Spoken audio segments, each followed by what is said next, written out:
on your plate when you're practicing. I would prefer you to have something you can run off on, even though this is just a practice coupon. Most tests you're gonna have a runoff tab. Normally they're gonna be at least 1 inch or 2 inches high on both ends. So this one right here is about 3/4 on both sides.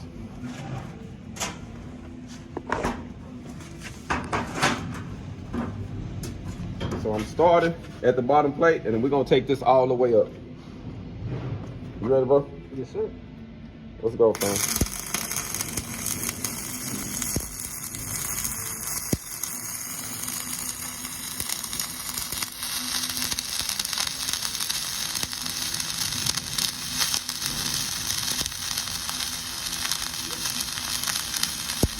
You want to make sure you burn it a good root pass in.